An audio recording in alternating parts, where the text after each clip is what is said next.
salam sejahtera buat kita semua. Salam santun, salam kenal, salam tajam, salam hormat. Assalamualaikum warahmatullahi wabarakatuh. Selamat datang di ruangan Lina Wijaya 5. Puji Tuhan ya teman-teman, kembali boleh bertemu walaupun hanya melalui sosial media. Saya bersyukur sekali teman-teman masih dimampukan untuk bertemu dengan saya. Bagaimana kegiatanmu, bagaimana kabarmu sepanjang hari ini?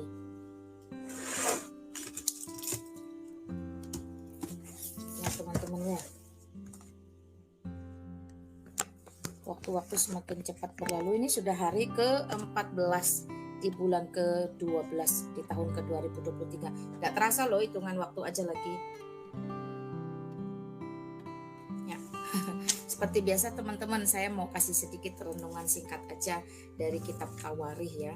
Kitab Tawarikh, 2 Tawarikh tepatnya 2 Tawarikh 18 kali ini. Ya, shalom teman-teman, shalom Bulina, ya shalom Bian, shalom semuanya. Oka juga, pokoknya semuanya ya, Francisca. Cuman saya belum baca satu-satu dulu ya. Kita mau lihat apa yang disampaikan oleh 2 Tawarikh pasal 18 untuk kita malam ini. Saya coba sampaikan dulu kembali kepada teman-teman bagaimana di situ bercerita tentang Raja Yosafat. Nah, Raja Yosafat teman-teman.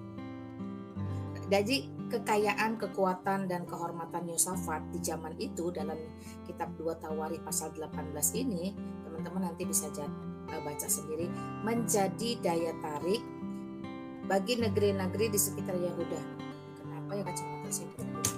AC-nya kali.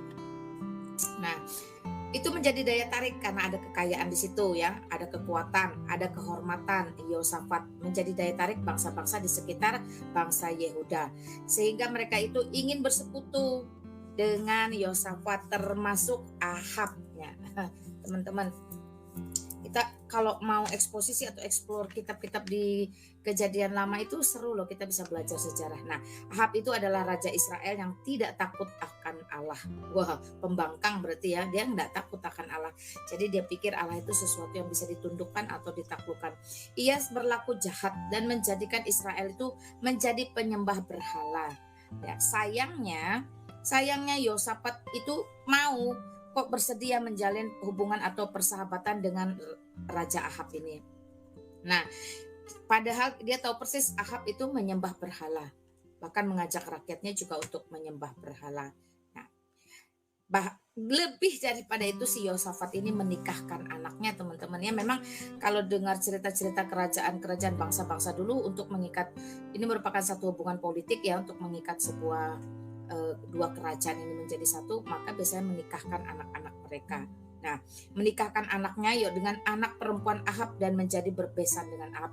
Teman-teman bisa baca di dalam 2 Tawarikh pasal 18 ini di ayat 1. Bahkan ia berkunjung Israel itu untuk bekerja sama. Jadi memang meningkatkan satu hubungan melalui cara pernikahan antar anak. Namun Yosafat lupa atau sengaja, Alkitab mencatat dia tahu persis bahwa Raja Ahab itu adalah raja yang menentang Allah ya, raja yang menyembah berhala. Pertemanan dengan Ahab menimbulkan konsekuensi yang sangat besar bagi Yosafat. Mak lupa kasih judulnya itu adalah pergaulan yang toksik. Toksik itu racun teman-teman. Jadi pergaulan yang toksik itu pergaulan yang meracuni ya. Kita lihat bagaimana Yosafat ketika menjalin hubungan dengan Raja Ahab yang jelas-jelas penyembah berhala, yang menentang Allah, bahkan mengikat satu hubungan kekerabatan, menjadi besan, menikahkan anaknya, maka itu berdampak menimbulkan konsekuensi yang serius, yang fatal ya, yang sangat besar bagi Yosafat. Walaupun pada awalnya Yosafat itu masih suka menasehati Ahab ya, untuk mencari firman Tuhan sebelum berperang atau memberikan ketergantungannya kepada Allah. Walaupun itu pada mulanya di ayat 4-7 teman-teman bisa baca di situ ya. Namun pada akhirnya ia tetap lebih memilih untuk mengikuti kemauan Ahab. Wah, dari judulnya aja udah bisa kelihatan pergaulan yang toksik. Memiliki rekan kerja, partner, sahabat, teman yang memang menjadi racun ya. Karena memang pergaulan yang buruk itu merusak kebiasaan yang baik. Ia mendengarkan apa yang Ahab inginkan daripada mentaati Tuhan, daripada mendengarkan firman Tuhan. Bahkan yang sudah disampaikan oleh Nabi Mika sekalipun, Yosafat memilih untuk ikut setuju kepada Ahab. Itu teman-teman bisa baca di ayat yang 16 sampai 22 dan seterusnya 25 sampai 28 juga. Si Yosafat ini lebih sungkan kepada Ahab daripada ke Nabi Mika. Wah, luar biasa ya. Karena Ahab itu besannya. Jadi kalau disederhanakan, Yosafat itu lebih sungkan, lebih segan kepada besannya dari kepada Tuhan sendiri. Padahal Nabi Mika sudah berusaha mengingatkannya. Nah, akibatnya Yosafat dimanfaatkan oleh besannya sendiri. Dalam hal ini adalah Raja Ahab. Nyawanya itu hampir melayang di medan perang karena dimanfaatkan tadi. Teman-teman bisa baca cerita ini, seru, di ayat yang 29 sampai 31. Bukan itu saja ya, keturunannya tidak lagi hidup takut akan Tuhan. Jadi pergaulan yang toksik itu memang membawa dampak yang tidak remeh ya, tidak sembarangan, bahkan bisa berjangka panjang. Jadi ketika Yosafat lebih memilih sungkan mendengarkan Raja Ahab ketimbang Nabi Mika atau firman Tuhan yang disampaikan, maka itu berdampak jangka panjang karena keturunannya pun akhirnya terpengaruh untuk tidak lagi percaya kepada Tuhan, bahkan lebih cenderung melawan Tuhan. Nah, lalu membawa praktek penyembahan kepada berhala dalam seluruh aspek kehidupan rakyat Yehuda. Lah, luar biasa ya teman-teman, pergaulan yang toksik itu memang merupakan cemar seperti nila ya. Nila setitik itu, satu tetes saja racun itu toksik itu satu belanga itu satu tempayan yang besar, itu susu bisa rusak, tidak bisa diminum, tidak bisa dikonsumsi, akan membawa kerusakan atau dampak negatif. Jadi kita bisa melihat bagaimana pergaulan yang toksik ini merusak jangka panjang, bahkan berdampak pada keturunan-keturunan Yosafat. Sehingga ketika Yosafat meninggal, bangsa Yehuda itu, rakyat Yehuda tidak lagi mencari Tuhan. Karena dampak yang dibawa akibat penyembahan berhala yang ditularkan oleh menantunya, oleh besannya kepada rakyat Yehuda. Teman-teman bisa lihat itu di 2 Tawari tadi ya, yang pasal 21 sampai 22 itu panjang cerita tentang Yosafat. Jadi komitmen hidup bagi Tuhan itu harus dibarengi dengan kesediaan untuk selalu mengikuti firman-Nya.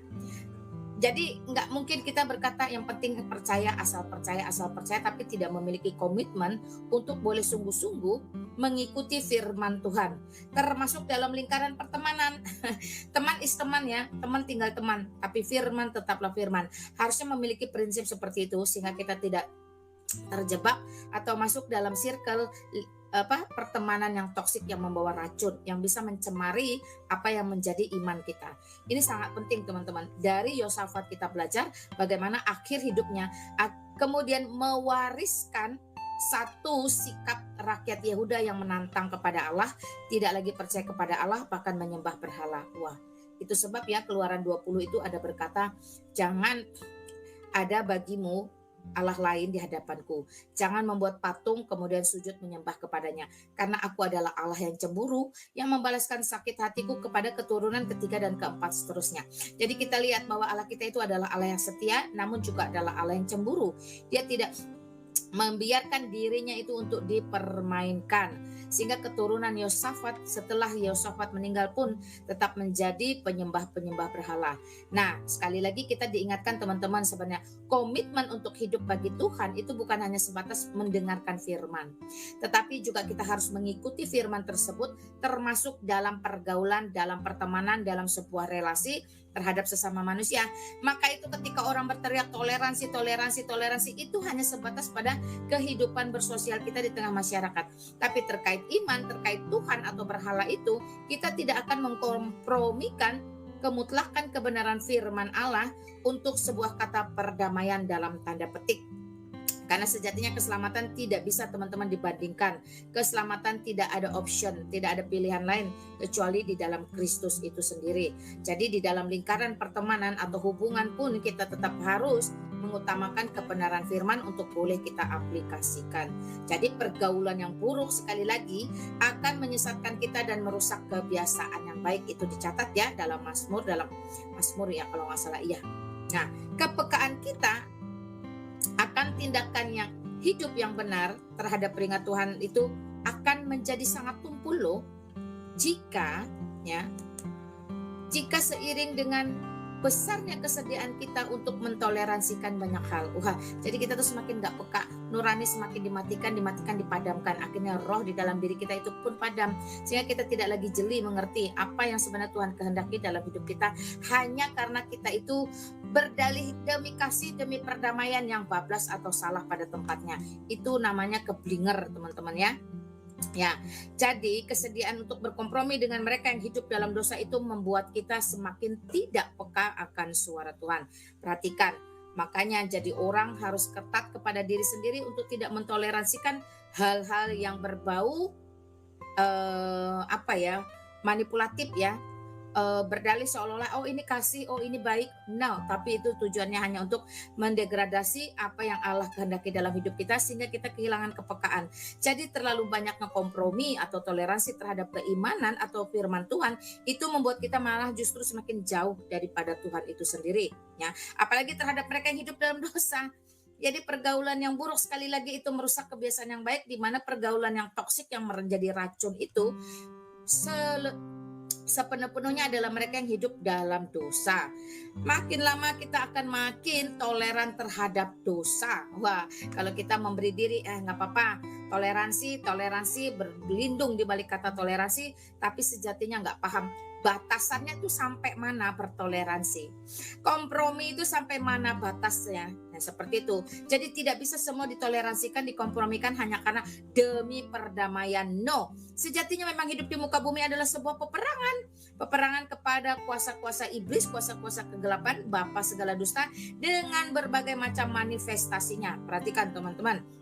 Jadi kalau kita makin lama makin toleran terhadap dosa, itu bisa membuat kita berujung ikut melakukan dosa. Sama seperti yang diceritakan dalam Tawari ini, bagaimana Yosafat akhirnya terlalu toleransi, kemudian kompromi. Toleransi itu artinya membiarkan ya teman-teman, terus kompromi itu mau bekerja sama, mengiyakan seperti itu. Lambat laun akhirnya dia masuk ke dalam kegiatan itu, dalam perilaku itu menyembah berhala, dan itu tertular atau diturunkan, akhirnya diwariskan kepada rakyat Yehuda karena anaknya sendiri yang menikah pun melakukan hal yang sama, yaitu penyembahan berhala. Nah, pada akhirnya maka hidup kita tidak lagi sejalan dengan kehendak Tuhan. Wah, ini yang menjadi bahaya ya. Sehingga ketika orang berkata, Tuhan sudah meninggalkan aku, Tuhan tidak pernah geser dari tempatnya karena dia adalah Allah yang setia. Tetapi kita yang semakin bergeser akibat pertemanan, akibat pergaulan yang toksik, membuat kita itu terlalu sering toleransi, akhirnya berujung pada kompromi, dan kemudian ending dari semuanya itu kita hidup dalam dosa, bergelimang, kemudian menuju maut itu sendiri ya. Kita tidak lagi sejalan dengan kehendak Tuhan, otomatis kita bertentangan dong. Kalau sudah bertentangan atau tidak sejalan, otomatis anti dong. Nah, kalau sudah anti berarti kita ada dalam barisan siapa? Tentu dalam barisan iblis. Karena itu teman-teman, dari Yosafat, dari 2 Tawari pasal 18 ini kita harusnya belajar bagaimana pergaulan yang toksik itu berdampak sangat dalam, sangat luas dan jangka panjang. Bahkan itu bisa menjadi warisan. Jadi dosa yang sudah numpuk ini ditambah lagi dosa warisan menjadi penyembah berhala atau tidak lagi sejalan dengan kehendak Allah. Belajar ya, mulai sekarang menyaring itu ya pilih-pilih lah ya, bukan pilih-pilih kita dalam kehidupan bersosial, tetapi kalau memang dalam sebuah hubungan, dalam sebuah pertemanan, dalam sebuah pergaulan itu sudah mengkompromikan iman kebenaran, enggak apa-apa kok, Isa itu adalah Yesus, itu Yesus adalah Isa, yang penting samalah, kira-kira seperti itu ya, hanya namanya saja berbeda. Itu sudah membuat kita mengarah kepada hidup yang sesat. Karena apa? Karena kita dengan dalih bertoleransi, kemudian akhirnya kita kompromi. Ya oke lah, daripada kita nanti berteman ribut-ribut, ya udahlah sama aja, nggak apa-apa. Teman-teman, akhirnya itu membawa kita pada satu kenyataan bahwa akhirnya kita tidak sejalan dengan kehendak Tuhan.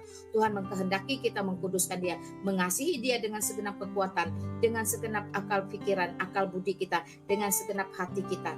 Ketika kita mengkompromikan Tuhan itu dengan Tuhan-Tuhan dari dunia, ketika kita mengkompromikan sejarah teologi yang jelas-jelas terbukti nyata dengan sebuah cerita yang kita tidak mengerti dari mana asal muasalnya, maka sejatinya kita tidak pernah memiliki kasih terhadap Allah itu sendiri dengan benar, ya. Artinya kita ya udahlah, demi ini demi dan itu, akhirnya kita benar-benar tidak sejalan lagi dengan kasih yang Tuhan tuntut daripada kita. Kasihilah Tuhan Allahmu dengan segenap hatimu dan dengan segenap kekuatanmu dan dengan segenap akal pikiranmu, akal budimu. Itu yang Allah minta daripada kita, sehingga tidak mungkin di satu sisi kita berkata, aku mengasihimu ya Tuhan, tetapi di sisi lain kita mengatakan, iyalah nggak apa-apa, yang penting kita damai. Cincailah, itu omong kosong ya teman-teman. Bagaimana itu akan membawa kehancuran yang berdampak panjang, ya. Bahkan kesalahan informasi yang ditularkan terus-menerus, ditanamkan terus-menerus, berusaha dipaksakan untuk terus-menerus, itu dengan tidak sadar sudah merendahkan Kristus sebagai Allah, sebagai Tuhan dan sebagai juru selamat. Karena sejatinya tidak mampu kita memiliki kesempatan atau peluang atau pengharapan untuk berdamai dengan Allah, bahkan mendapat kehidupan yang kekal, jikalau tidak melalui Yesus Kristus. Itu sebab ketika teman-teman mengatakan, ya sudahlah sama aja, kurang lebih cuman bahasa, kalau di sini namanya itu, kalau di situ namanya ini, itu salah besar, ya. Salah besar menjadi satu dosa besar. Dosa besar itu akan terus kalian turunkan, dan sehingga keturunanmu pun akhirnya memiliki satu pemahaman yang salah. Domba-domba yang tidak mengenal aku, dia akan binasa, ya. Umatku akan binasa jikalau tidak mengenal aku. Jadi ketika Yohanes 3 ayat 16 mengatakan, karena begitu besar kasih Allah akan dunia, ia memberikan putranya yang tunggal, the one and only, berarti satu-satunya. Tetapi kita toleransi demi perdamaian, kita kompromikan, nggak tunggal lagi. Tapi ada di 1 Masehi, kemudian ada di 7 Masehi, kemudian entah tahun berapa ada lagi. Maka di sejatinya kita sudah tidak sejalan dengan Allah. Dan ketika kita sudah tidak sejalan dengan Allah, maka kita menjadi oposisi Allah. Yang namanya oposisi Allah itu adalah antikristus. Waspadalah teman-teman terhadap pengajaran palsu, terhadap pergaulan yang membawa toksik. Ya. Itu satu renungan singkat bagaimana kita belajar dari Yosafat, bagaimana kita belajar untuk tidak tercebur, tenggelam, larut, menikmati pergaulan yang toksik, entahkah itu pertemanan, entahkah itu relasi pekerjaan, atau di dalam masyarakat, terutama di dalam sosial media. Yang penting jangan ribut-ribut, itu salah besar. Sekali lagi, toleransi hanya berlaku dalam kehidupan sosial kita bermasyarakat, bagaimana buah itu bisa dinyatakan sebagai orang Kristen memiliki kasih, memiliki logika Allah yang bisa diaplikasikan dalam kehidupan bernegara, berbangsa, bermasyarakat. Sebatas itu saja toleransi. Tetapi di dalam iman kebenaran bahwa hanya satu-satunya Yesus Kristus yang menjadi sumber kehidupan, sumber pengharapan, bahkan satu-satunya jalan kebenaran dan hidup itu, supaya kita bisa mengenal Allah yang sejati, Allah yang kekal, bahkan kita bisa sampai dalam kerajaan surga, itu tidak akan pernah bisa dikompromikan. Lain, gak ada jalan lain, gak ada Allah lain, gak ada Tuhan lain, gak ada juru selamat lain, satu-satunya the one and only, supaya setiap orang yang percaya kepadanya tidak akan binasa, melainkan beroleh hidup yang kekal. Demikian Yohanes 3 ayat 16 menjadi satu-satunya pondasi iman, pondasi kebenaran dari segala kebenaran yang dibuat oleh manusia, satu-satunya. Ketika benar-benar Allah menyatakan kasih yang begitu besar kepada dunia ini, di mana kamu pun bagian dari dunia ini, maka harusnya kamu bisa menikmati kasih Allah itu. Ketika ia mengaruniakan putranya yang tunggal satu-satunya, ya, tidak bisa 2, tidak bisa 3, tidak bisa ada cerita yang dimirip-miripkan, tidak ada tokoh yang diserupakan. No, itu nonsens, omong kosong besar. Karena ketika firman mengatakan putranya yang tunggal, supaya setiap orang yang percaya kepadanya tidak akan binasa melainkan beroleh hidup yang kekal, maka itu bersifat ya dan amin. Stop kompromi dengan istilah toleransi demi perdamaian, padahal di balik itu kita menjebakkan diri pada satu pergaulan yang meracuni kita sehingga membawa kita pada kebinasaan. Stop untuk hal-hal yang mengkompromikan kebenaran histori teologi, kebenaran sejarah, kebenaran firman Tuhan hanya karena ingin berdamai dalam tanda petik.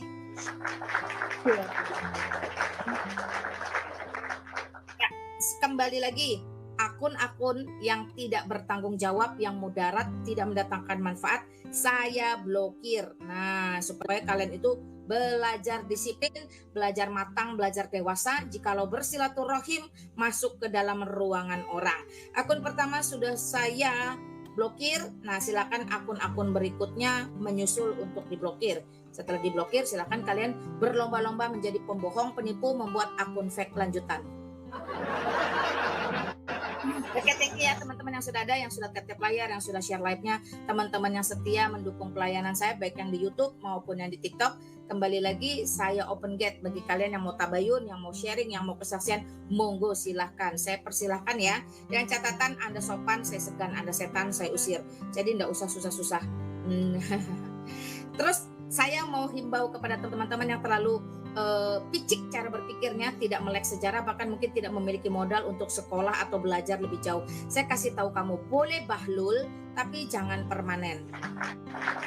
Jika kamu maka nampaklah kebahlulanmu itu bersifat permanen. Sebab apa? Bahasa itu tidak memiliki agama. Jadi jika ada satu agama yang mengambil bahasa, maka itu adalah menjadi menjadi problem agama tersebut. Tetapi sekali lagi, bahasa itu tidak beragama. Apakah orang Indonesia boleh menggunakan bahasa Perancis? Boleh. Apakah orang Perancis boleh menggunakan bahasa Jawa sekalipun? Juga boleh. Apakah orang Arab boleh menggunakan bahasa Mandarin? Sangat boleh. Apakah orang Mandarin boleh menggunakan bahasa Hindi, bahasa Urdu? Juga boleh. Apakah Lina Wijaya boleh menggunakan bahasa Arab? Sangat boleh. Bahasa beragama itu seumur hidupnya akan tersesat dengan kebodohannya. Karena sejatinya ya teman-teman, bahasa itu bersifat universal. Busana itu juga tidak beragama. Sama seperti warna tidak memiliki gender, demikianlah bahasa, demikianlah busana itu tidak memiliki agama. Tetapi ada orang yang memang terlalu picik, akhirnya dia mengatakan bahasa pun memiliki agama, busana pun memiliki agama. Orang-orang yang seperti itu sebaiknya ya keluar dari sini.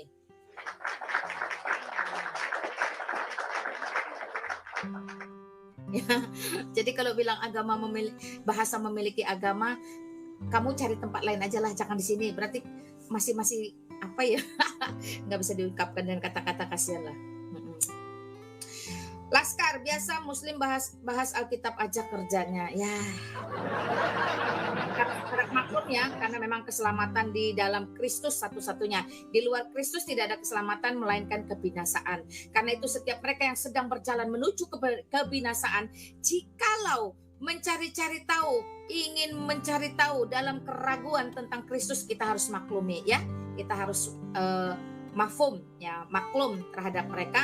Karena saya pun juga dulu dengan akidah lama saya tidak ada pengharapan, tidak ada keselamatan, tidak ada jaminan, tidak ada damai, tidak ada sukacita, tidak ada kasih di sana, sehingga membuat kita itu semakin tertekan hidup, semakin meragukan seluruh kehidupan, sampai kita harus itu berjuang keras untuk bisa keluar dan hijrah dari kegelapan.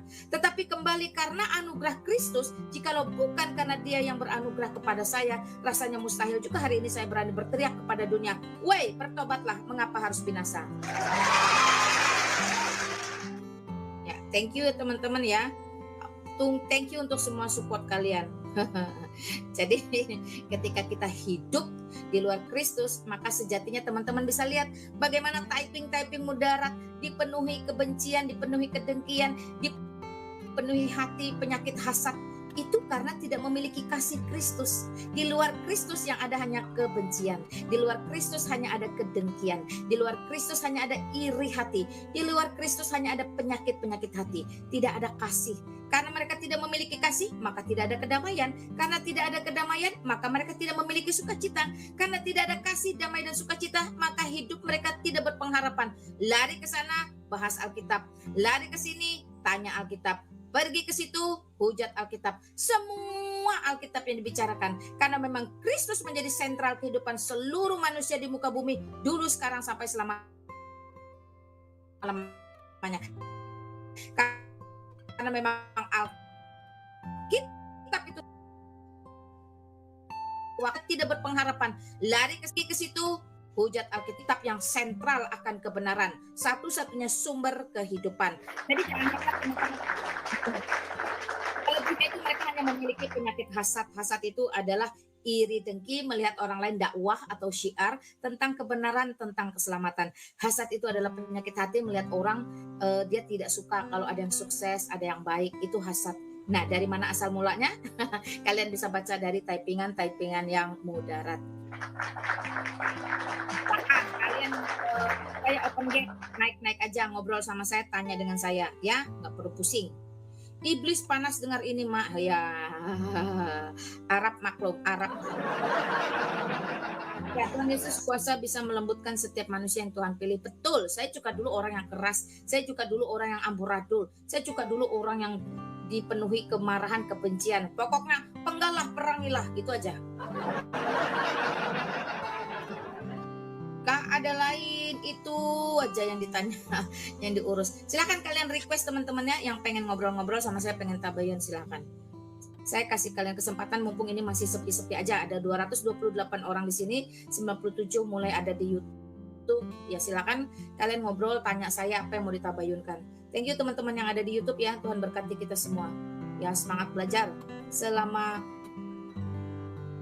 apa ya, tetap masih di kandung badan, selama itulah kita harus belajar. Nah, thank you Stephen Kosasi, thank you Nino, thank you semuanya yang ada di YouTube juga. Silakan teman-teman, saya izinkan. Naik Mak, ya naik, di request aja teman-teman, silakan request ya. Saya nggak akan undang-undang ke bawah karena cukup banyak di bawah, saya nggak mungkin scroll. Silakan kalian request, nanti saya tinggal naikin. Nah, sambil tunggu teman-teman request, saya mau nyanyi satu lagu pujian seperti biasa, supaya teman-teman tahu bahwa hidup saya yang sekarang tidak lagi hidup saya yang seperti dulu. Dulu itu begitu gersang, penuh kemarahan, penuh kebencian, boro-boro memuji Tuhan yang ada meratap, mengutuk, kemudian mengatur siasat bagaimana caranya menyerang orang. Alamak. Sebegitunya kah? Ya emang begitu. Nggak percaya? Lihat aja buktinya itu. Bayangkan, coba kalian lihat itu. Seperti itulah ya. Haleluya, puji Tuhan. Hai bangkit pagi Yesus, pahlawan salibnya, kibarkan panji raja yang kalahkan dunia. Dia pimpin serdatunya menang senantiasa hingga tumpah setru. Kristus Tuhan kekal. Hai bangkit pagi Yesus, taatlah perintahnya, hadapi perang yang sengit, inilah hari mulia. Meski kita hadapi pasukan seteru, tekad berani diberinya melawan musuhnya. Hai bangkit pagi Yesus, bersandar padanya, jangan bersandar diri, daging takkan menang. Setiap senjata dipakai dengan doa, perintah atau bahaya takkan gentarkanku. Hai bangkit pagi Yesus, tak lama lagi perang, sorakan kemenangan di akhir perjuangan. Yang menang diberikannya mahkota kehidupan, dan memerintah sertanya kekal selamanya.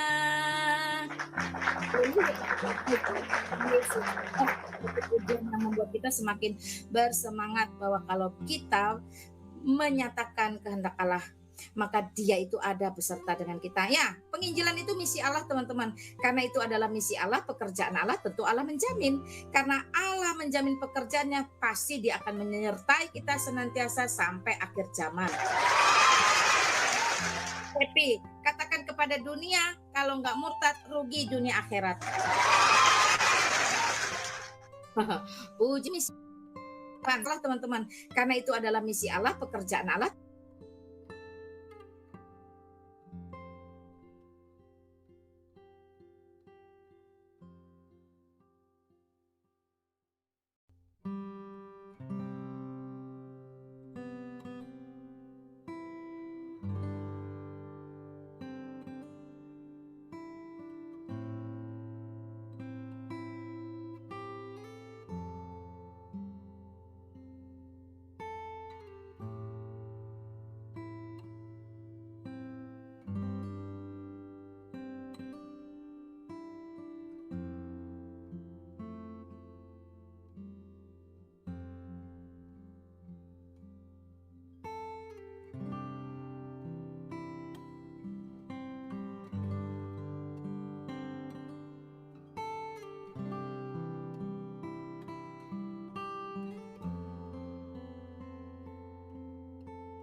Aku juga banyak dengar, jadi banyak tahu loh. Dahsyat banget. Lucu juga lagi. Saudara-saudara kita tuh emang Mak ada di sini, aku percaya karena Mak tuh sayang sama mereka semua ya Mak ya. Makanya Mak mau berlelah-lelah loh teman-teman. Dan Mak tidak memperdulikan hujatan-hujatan saudara-saudara kita yang di sebelah sana loh.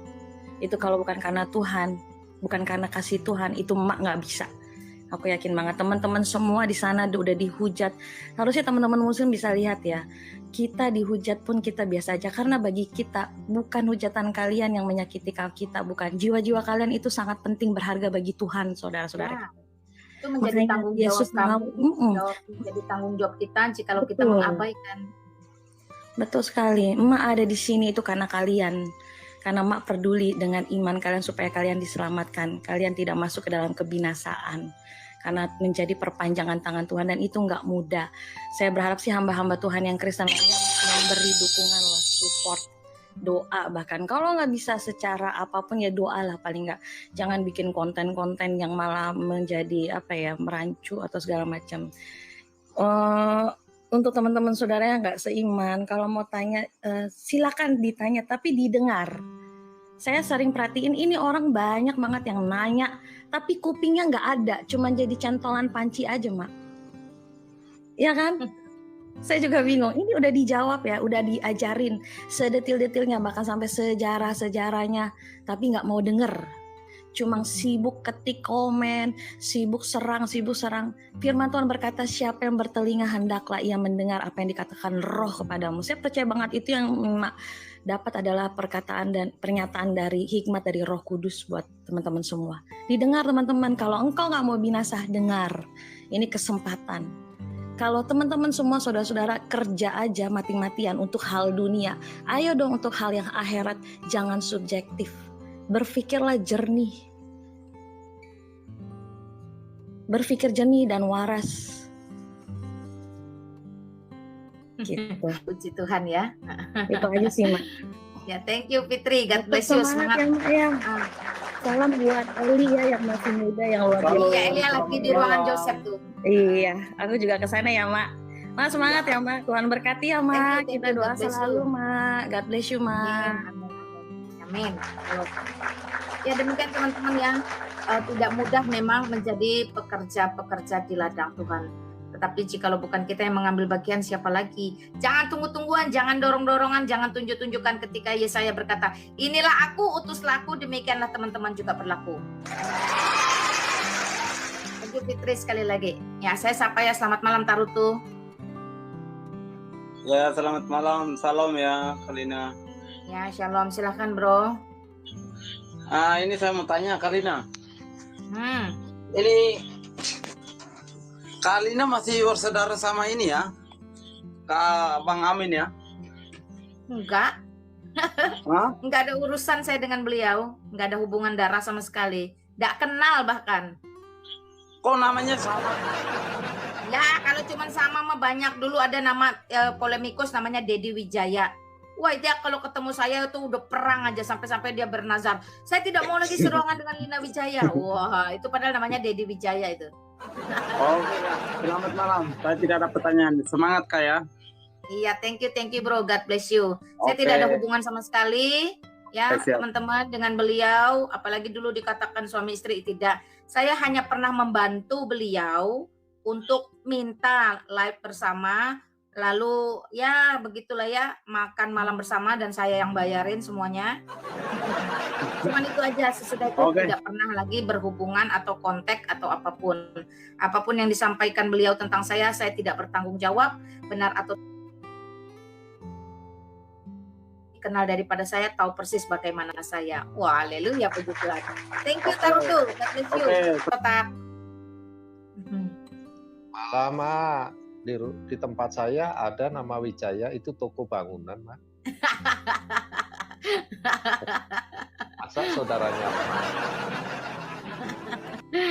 Wijaya itu teman-teman ini ya, nama yang sudah lazim, sudah umum.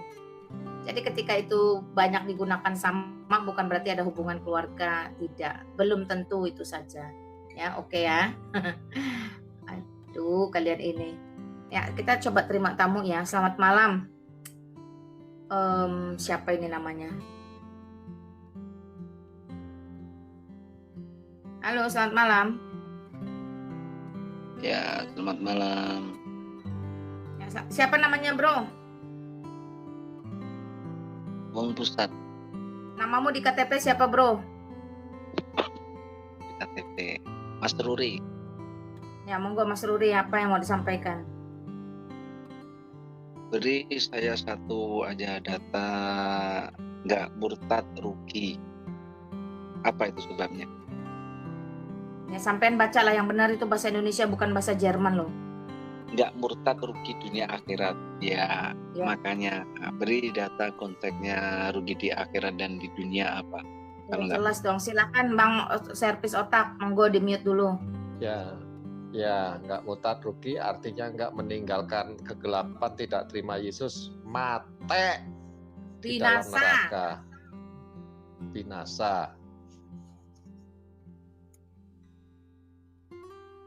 Minta dalil dia, minta bukti di mana dalilnya. Itu aja. Ya, kamu mati, ya kalau kamu tidak mengakui aku adalah juru selamat, aku adalah dia, kamu mati dalam dosamu. Aku dia itu siapa? Dia sang juru selamat itu, Yesus Kristus. Kamu mati dalam dosamu. Ya, disebutkan di Bible ayat berapa, Bapak? Di Yohanes 8 ayat 24. Coba kamu baca. 8:24. 1:4 ayat 3 juga 1 Yohanes 3. Banyak kok itu. Tidak percaya Iya. Yesus pasti binasa itu banyak sekali kok. Udah paling Iya. gampang lah, Yohanes 10 ayat 28 itu jelas kok.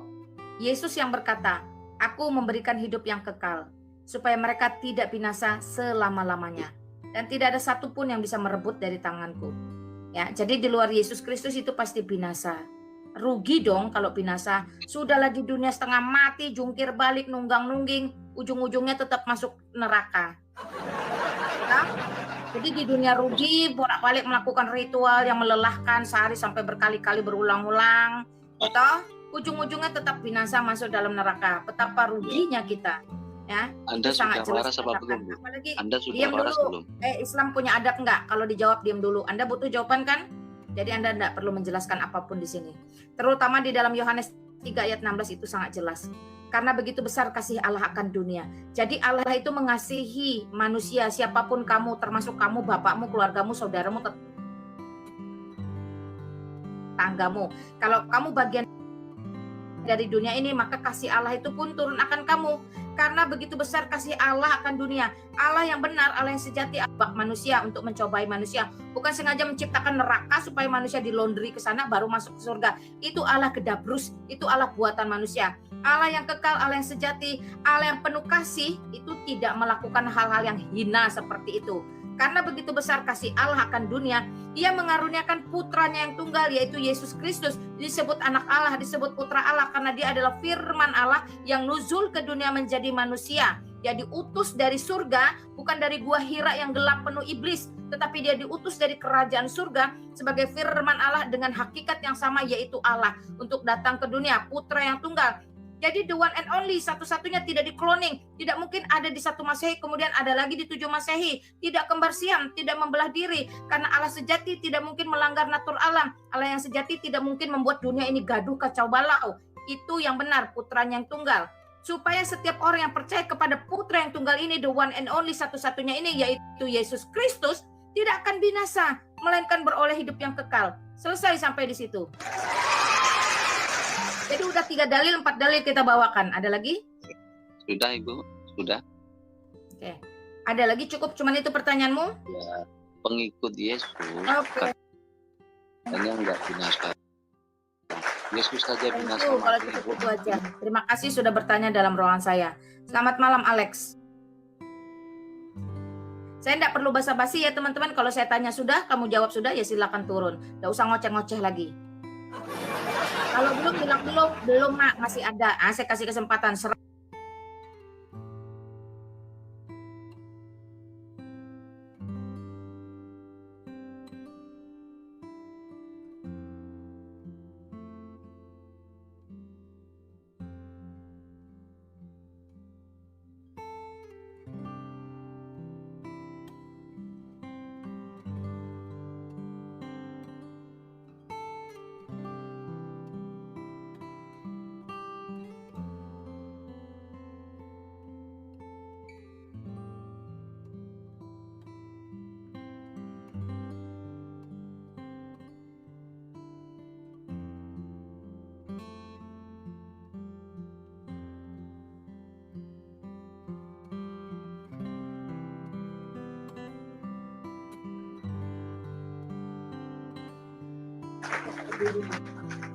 Yang saya buang-buang waktu, ada yang mau sangat berharga. Oh, puji Tuhan. Silakan Irmawati di request aja. Teman-teman yang request pasti saya naikkan. 306 orang di sini dan 132 di YouTube. Terima kasih. Yang mau bertanya, bertanyalah dengan santun dan beradab tentang iman Kristen. Jangan tentang yang lain-lain. Iya, ya. Toh mereka menjelaskan juga percuma kan.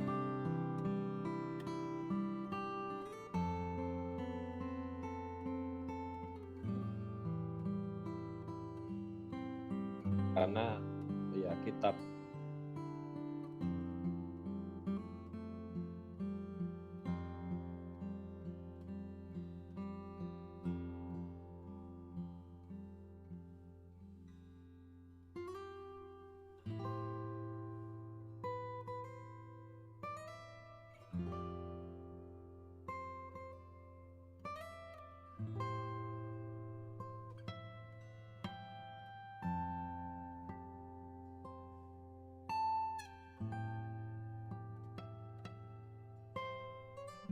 juga enggak. Matius, kata Yesus Kristus, baptislah mereka di dalam nama Allah Bapa, Putra dan Roh Kudus. Ajarlah mereka seperti yang kuperintahkan, dan ketahuilah, aku senantiasa menyertai kamu. Otak dan semua apologet yang Alkitabiah itu tetap berdiri teguh. Mau dihina, dihujat, dicaci, dimaki, diancam, itu akan tetap terus berdiri teguh.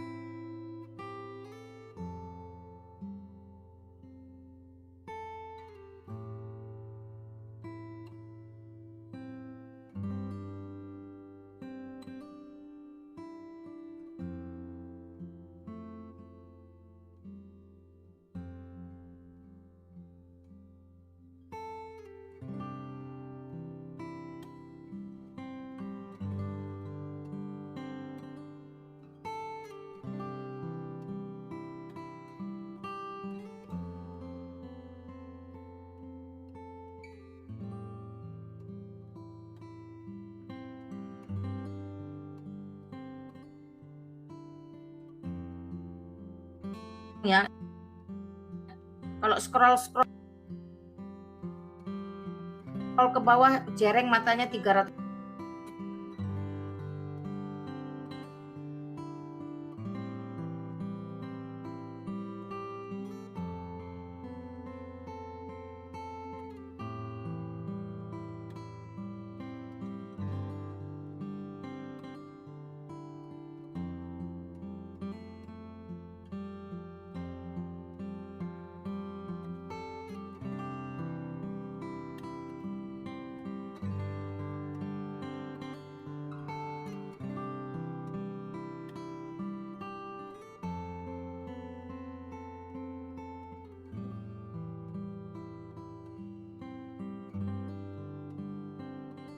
Ya.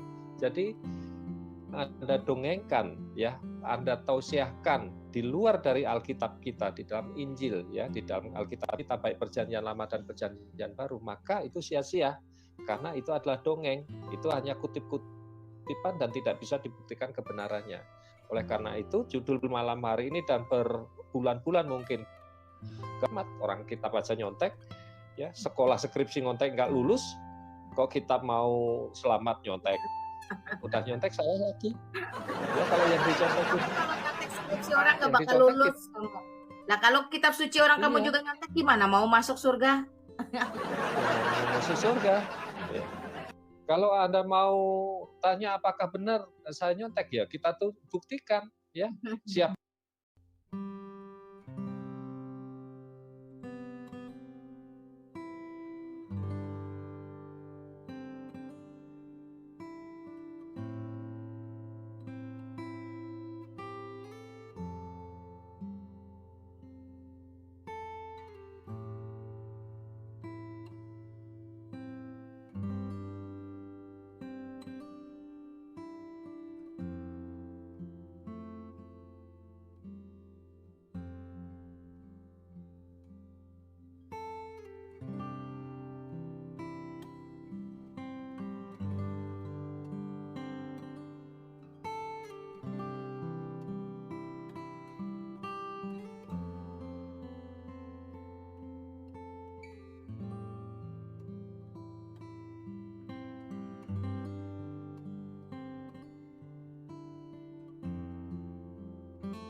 Ya ketawain aja deh demonya.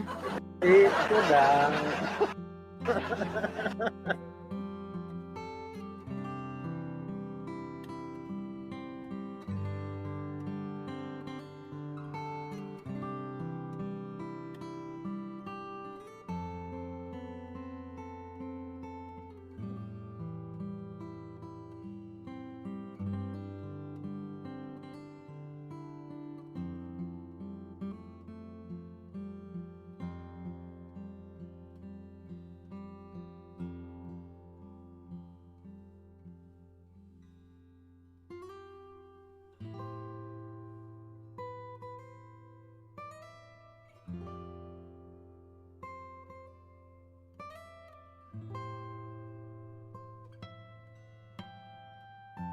Total kan ada apa, demo apa gitu ya. Tahu-taunya ngedemo anak sendiri. Astagfirullahaladzim. Tahu gitu saya turun, wah ini mahnya senggol dong gitu. Astagfirullah. Nah, nggak tahu apa yang di demo, nggak ngerti masalahnya, pokoknya kasak kusuk aja. Mending di rumah masak, nyuci, setrika, belajar.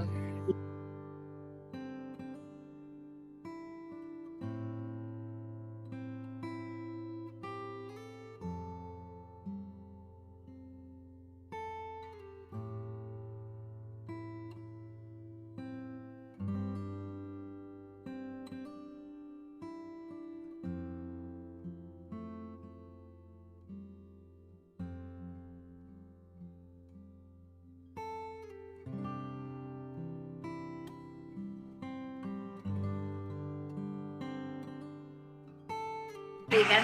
Orang-orang itu beneran loh, itu Mas Wahyu, saya tuh pas melintas, opo to iki kok rame madat-madatin bikin sumpah aja.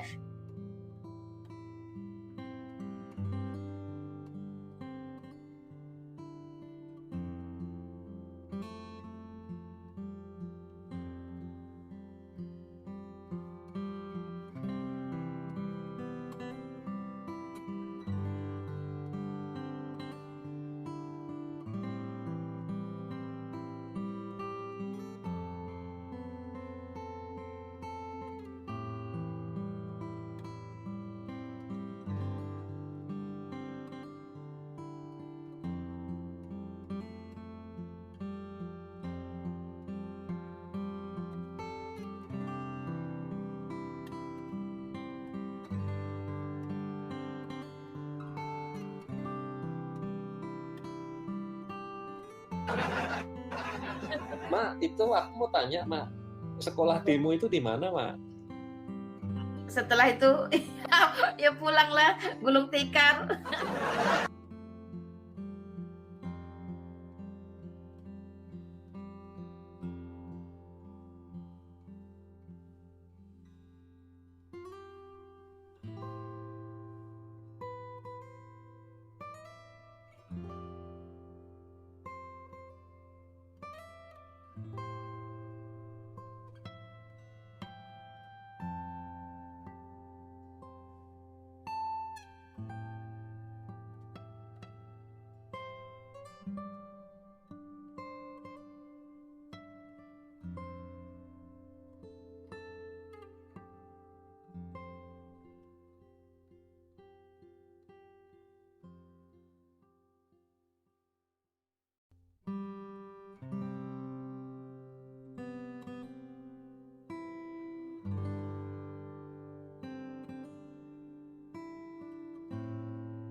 Silahkan teman-teman, masih ada yang mau tabayun, tanya, monggo. Mari, regal. Maaf ya teman-teman di YouTube ya, saya nggak tahu kenapa agak macet nih. Mohon maaf. Sinyal kayaknya ini mendung Mak. Di tempatku juga kadang. Duta berarti hujan. Ya, kenapa nggak ada yang mau nanya kalau disuruh tanya? Iya, tanya aja. Nggak usah jelasin, tanya kenapa, mengapa, kapan, bagaimana. Enak toh orang disuruh tanya. Nggak bayar lagi. Kayak meja informasi aja nih.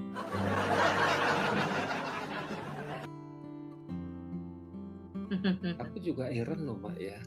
Orang-orang pintar kan tahu sejarah ya Mak ya. Kalau itu kitab yang nggak sesuai dengan sejarah kok masih percaya. Kuat sekali ya setan iblis itu mengikat ya. Kayak lu dulu nggak pernah diikat setan iblis aja. Tapi kan udah keluar Mak. Enggak lu yang masih nongkrong aja di sana itu. Itulah teman-teman ya, cobalah mengerti. Kata si hebat sekali ya, sales selang itu loh Mak ya. Maksudnya apa sih? Meninggalkan selang itu. Ya enggak. Si Hendrik, kamu tuh tulis apa? Si Angin di demo Mak nggak punya KTP. Apa sih maksudnya? Mana? Ngerti ya? Angin di demo. Buh lah.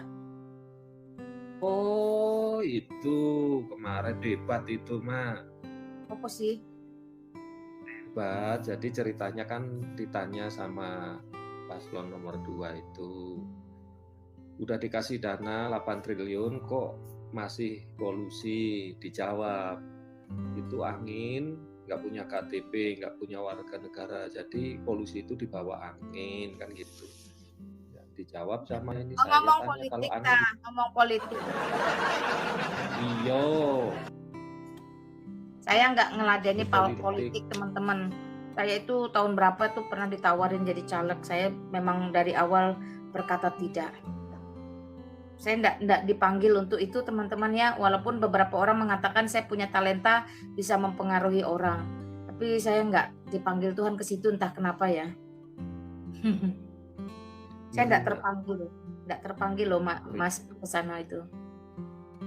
Sama Mak. Saya setelah lihat itu mereka jadi aduh ngeri Mak, yang lurus-lurus bisa masuk Mak. Saya pernah dampingin ya sahabatnya suami saya itu ya, dia mau jadi wali kota ya.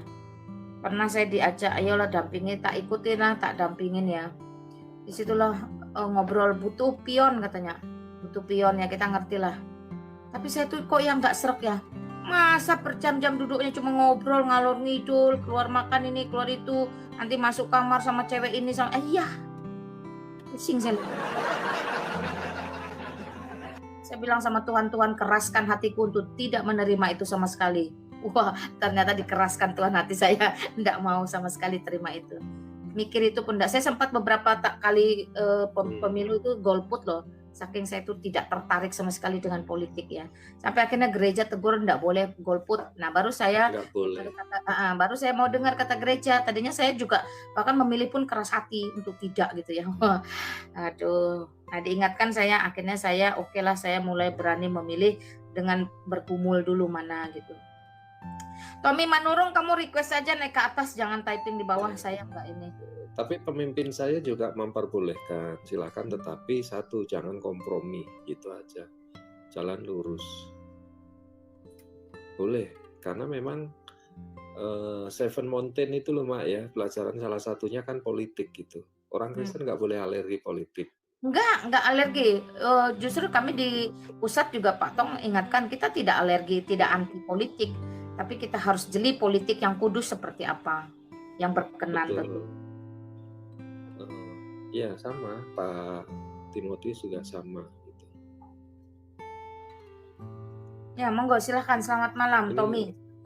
Selamat malam. Perkenalkan, nama saya Tommy Manurung, saya Nasrani, saya dari Pekanbaru.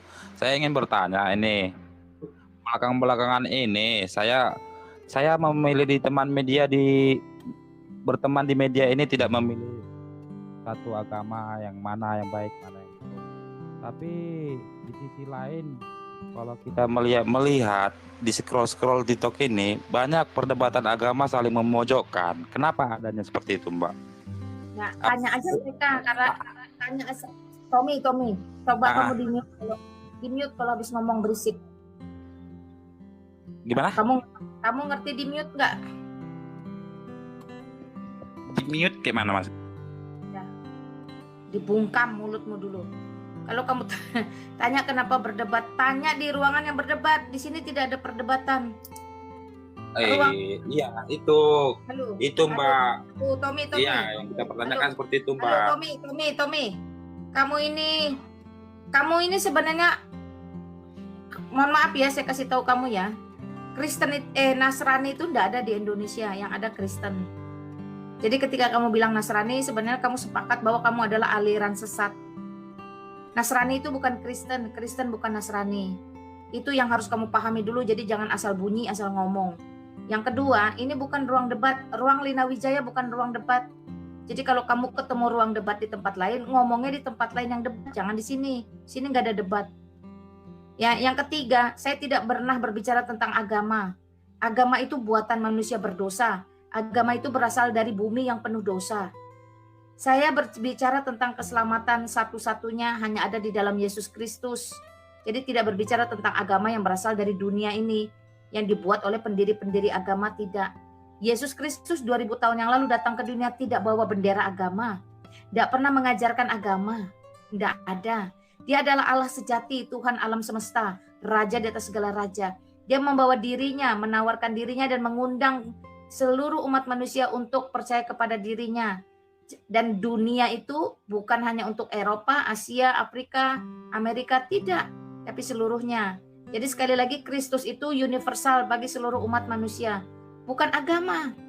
Dia tidak pernah mendirikan, dia tidak pernah mengotori tangannya dengan pedang dan perang hanya untuk menyebarkan agama. Tidak. Dia tidak pernah membunuh laki-laki, suami-suami, lalu meniduri istri-istrinya demi kata agama. Tidak pernah. Jadi saya tidak juga mengatakan atau berbicara tentang agama di sini. Yang saya dakwahkan, yang saya syiarkan adalah di luar Kristus itu hanya ada iblis. Jadi jikalau kamu ada dalam barisan iblis, maka kamu tentu tidak akan bertemu dengan Allah yang kekal, Allah yang hidup, Allah yang benar. Di mana Allah itu berada dalam kerajaan surga. Singkat kata, kalau kamu dalam barisan iblis, kamu pasti ke neraka. Kalau kamu dalam barisan Kristus, kamu pasti ke dalam kerajaan surga. Jelas ya yang saya sampaikan. Monggo, apalagi yang mau kamu sampaikan, Tommy? Nah, iya ya. Jadi kalau kamu Nasrani berarti kamu bukan Kristen. Nah, kalau Nasrani bicaralah di tempat Nasrani. Kalau Kristen bicara di tempat Kristen. Yang jelas ini bukan ruang debat, ini ruang dakwah tentang keselamatan. Nasrani nggak ada di Indonesia. Dia mau ngumpul kemana? Ya nggak tahu saya dia Nasrani mau kumpul kemana. Makanya jangan mau latah ikut-ikutan orang ngomong Nasrani tapi nggak ngerti artinya Nasrani. Saya Nasrani. Jangan ya, jadi orang Kristen itu harus cerdas. Oke? Makanya saya juga punya hashtag yang saya dengung-dengungkan. Wanita brilian itu pilih Yesus Kristus. Kenapa? Karena di luar Yesus Kristus boro-boro brilian, bernilai saja kamu tidak loh. Menyeramkan hidupmu di luar Kristus. Selamat malam, Rian.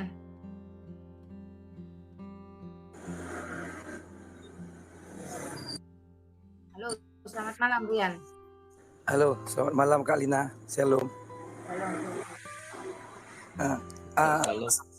Ya, sebelum saya bertanya, boleh nanya enggak Kak? Maksudnya kalau bukan itu jawabannya berarti saya turun gitu. Kak Lina Katolik ya? Oh bukan ya. Aku tadi mau menanyakan tentang kekatolikan. Kok kira tadi Kak Lina Katolik. Kalau gitu saya turun aja ya Kak. Thank you. Yuk. Gimana Kak? Gimana Kak? Saya bukan Katolik, saya Reform Injili, ya. Nah, teman-teman saya orang Reform Injili. Orang dari kembali kepada Alkitab. Jadi saya tidak akan kompromi saupil pun terkait kebenaran isi Alkitab yang syarat akan doktrin Allah Tritunggal Maha Tinggi, Maha Kudus, Maha Mulia.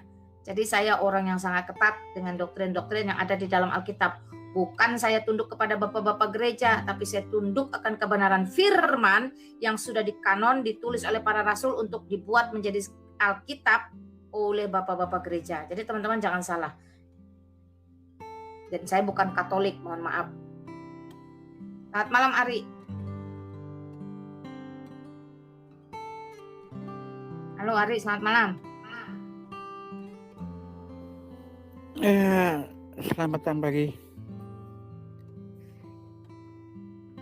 Ya silakan, selamat malam. Iya, malam, selamat sih. Ini temanya apa ya? Gak ada tema, ini ruangan dakwah keselamatan di dalam Kristus. Apa yang mau kamu tanyakan? Itu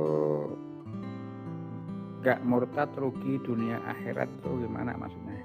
Nah itu jelas, silakan Bang Servis Otak yang juga seorang murtadin. Ya, kami meninggalkan ajaran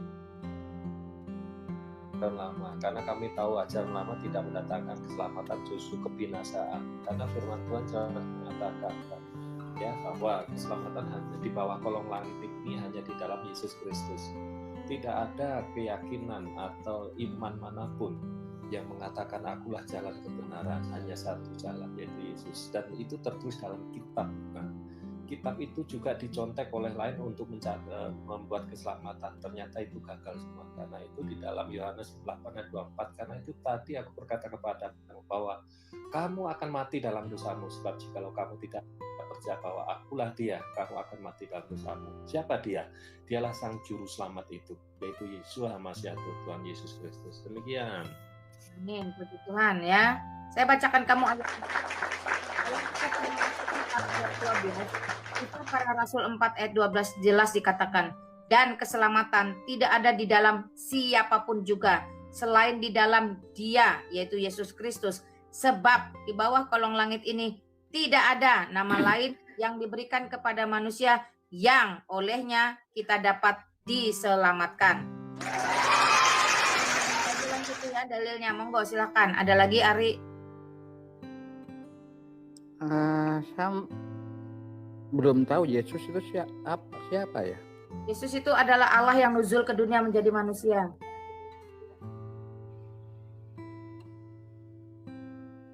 Oh, ada Allah lagi ya? Lalu Allah itu siapa ya?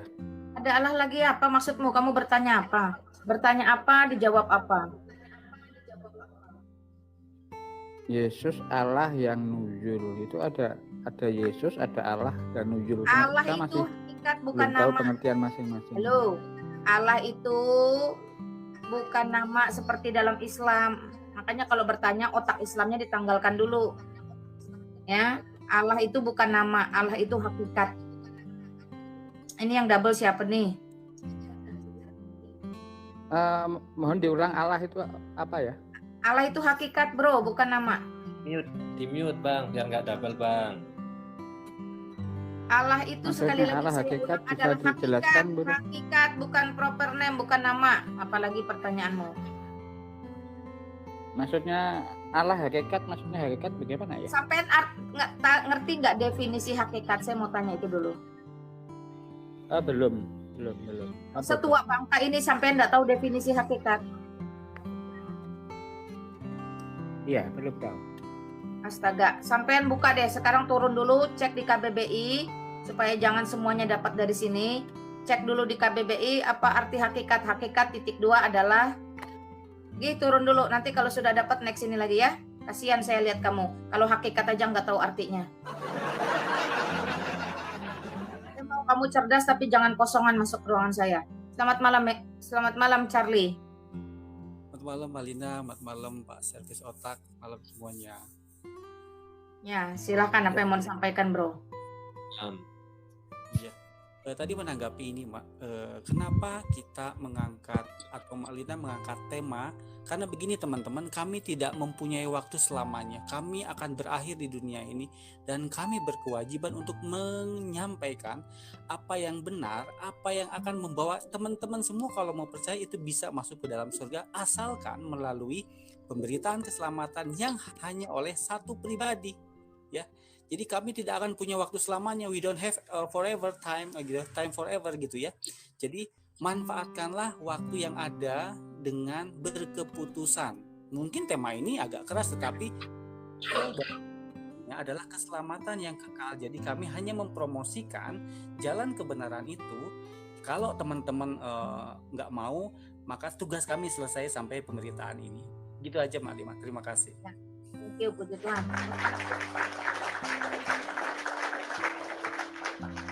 Selamat malam Irma. Irma. Nah, silakan apa yang mau disampaikan Sister? Gini Kak. Saya kan mualaf. Ya kalau kamu mualaf ngapain? Kenapa kamu ini pengen bertanya gitu loh Kak. Astagfirullahaladzim. Nah, dia mulai ragu mau kembali. Tidak, kalau ragu pun jangan ke sini. Kalau ragu kembali ke gereja mau semula. Astaga, saya tidak tahu ada orang sebodoh ini ya. Kotok masuk ke ruangan Kristen. Ada apa saya seorang mualaf? Jadi ketawain lah. Orang kalau sudah memutuskan menjadi seperti saya, hijrah keluar dari kegelapan itu, masuk dalam terang Kristus, ya saya akan konsen dengan Alkitab, saya akan konsen dengan pengajaran Kristus. Ngapain lah saya konsen lagi dengan masa lalu saya yang sampah. Kalau kamu sudah menyampahkan Kristus, kamu sudah keluar dari terang Kristus, masuk dalam kegelapan, konsenlah dengan kegelapanmu. Ngapain lagi kamu kesini? Itu malu namanya. Kalau kamu belum tuntas dengan Kristus, ngapain kamu keluar? Kalau kamu sudah keluar, berjalanlah terus, jangan bolak-balik kayak setrikaan. Ya, konsisten dengan pilihanmu, bertanggung jawab dengan pilihanmu, jadilah dewasa dengan pilihanmu. Jangan permalukan dirimu, sama seperti saya, sama seperti Servis Otak. Ketika kami sudah tegas keluar dari ajaran lama yang gelap, yang tidak ada kasih, yang tidak ada damai sejahtera, yang tidak ada sukacita, tidak ada pengharapan, tidak ada keselamatan, maka kami tidak sudi, bahkan haram untuk kembali menceritakan atau menggali-gali, mengorek-ngorek masa lalu kami yang sampah. Begitu dong. Ya. Kamu bikin malu dirimu sendiri aja, tahu nggak? Saya kasih tahu kamu mempermalukan dirimu dengan kamu berbuat seperti itu. Masuk ke ruangan Kristen ngaku-ngaku, saya mualaf. Kamu pikir kami akan, bujuk-bujuk kamu? Nggak bakalan, lebih baik saya usir. Tengok, mati. Udah, matikan. Aduh, Malaysia ini kenapa di sini, woi? Lebih lucu lagi kan? Aduh, teman-teman, semangat Mak Lina. Ya teman-teman di YouTube, thank you ya untuk supportnya ya. Ya gimana nggak semangat saya menghalau iblis-iblis. Saya teman-teman, kalian tahu nggak, setiap membuka ruangan itu saya harus berperang loh, bergumul dengan ego saya, bergumul dengan daging saya, bergumul dengan penghulu-penghulu setan yang ada di udara.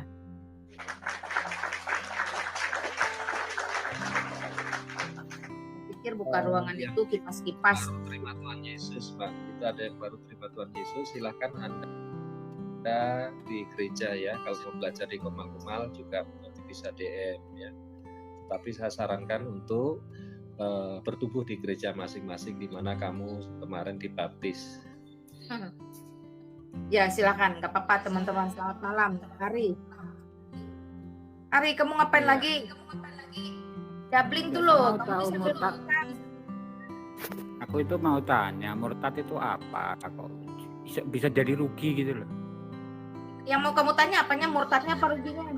Kamu ini dabling tuh loh, astaga, udahlah. Aduh, angel ya. Ini suka bebal, males gitu. Buang waktu. Tadi Charlie udah bilang kita nggak mau buang waktu ya. Waktu itu berharga loh. Ya silahkan, selamat malam. Selamat malam. Ya silakan Renaldi. Boleh nggak suara anak-anaknya jangan ada masuk ke dalam ruangan? Itu melanggar aturan batik. Iya. Ya. Hakikat itu kan sebenarnya kan? Ya, silakan Charlie. Ya, hakikat itu kan sebenarnya yang sebenarnya. Kenapa? Hakikat Dia mau itu Nah, definisi hakikat. Hakikat itu adalah esensi atau realita. Hakikat itu. Saya, Mak Lina, Pak Servis Otak, hakikatnya adalah manusia, begitu. Berarti realita ya. Ya. Contoh hakikat ini ya gini ya. Gelas itu hakikatnya kaca gitu ya. Nah, itu. Gelas Sebenarnya. itu enggak kaca. Gelas itu enggak. Halo. Halo. Ya. Gelas itu hakikatnya bukan kaca. Gimana sih? Ada gelas yang dari plastik, ada juga gelas dari kayu. Gelas itu hakikatnya tempat minum, bukan kaca. Menampung air tuh loh. Ya, gelas itu hakikat dari pasir dia baru menjadi kaca kan. Aslinya gitu hakikat. Salah bro, salah. Ini saya Apa kasih dong? tahu kamu ya. Saya kasih tahu kamu. Gelas itu satu, ada yang dari plastik nih, Tupperware. Ada yang dari beling, kaca tadi kamu bilang. Ada yang dari kayu. Ada yang dari aluminium, seng. Gerabah, Ada. keramik. Besi ada. Dari keramik ada. Banyak dari gerabah Iya, itu maksudnya diam hakikat dulu, tuh- diam dulu biar kamu cerdas. Dari gerabah tanah liat ada. Itu gelas, cawan orang bilang atau tempat air minum. Tapi hakikatnya adalah tempat untuk menampung air minum. Itu hakikat.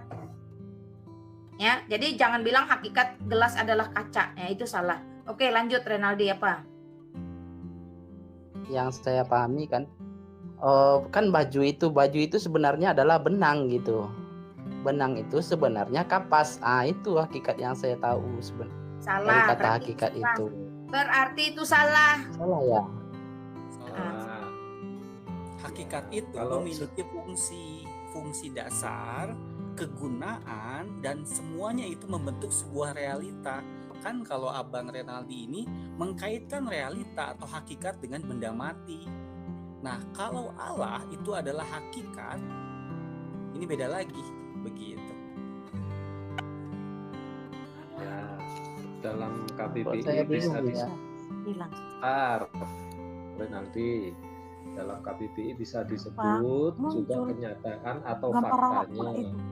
Ini ngomong sendiri Renaldinya turun aja lah. Nggak ada ngomong sendiri kok. Siapa perempuan di Ya. belakangmu yang ngomong itu siapa? Nggak ada perempuan.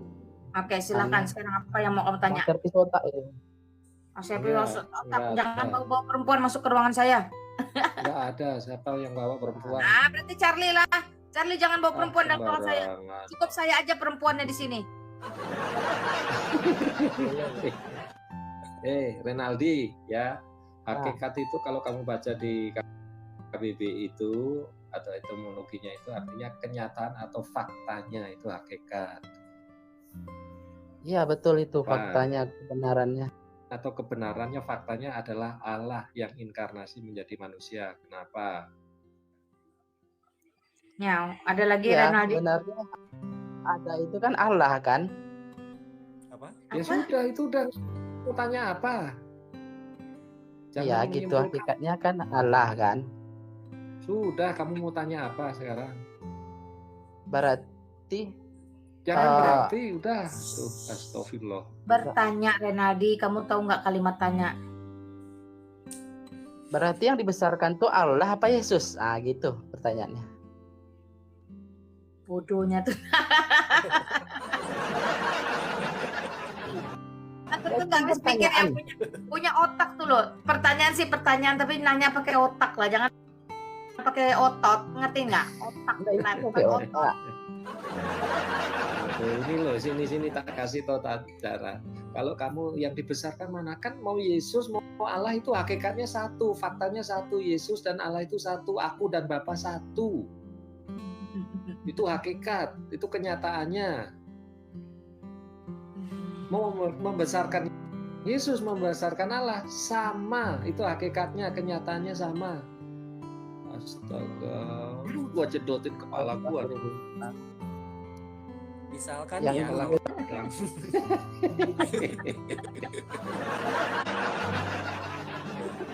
Kocak astagfirullahaladzim.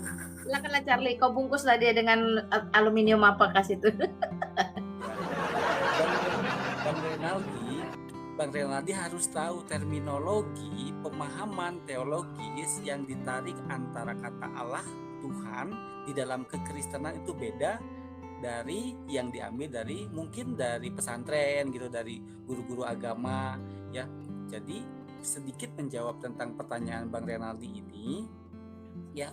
Misalkan kalau saya seorang artis lalu suara saya menjadi lagu, lalu orang-orang suka sama lagu saya, berarti orang-orang menghargai saya, berarti kan sama itu. Begitu.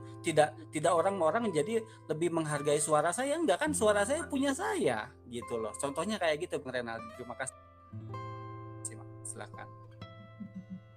Ya Renaldi, coba kamu bertanya lagi. Semoga pertanyaannya lebih cerdas. Monggo.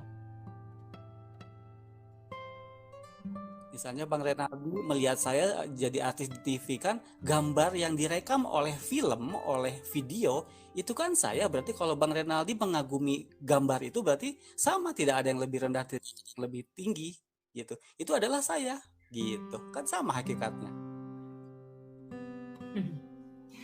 Ayo Renaldi cepat. Iya. Apa-apa. Mantap.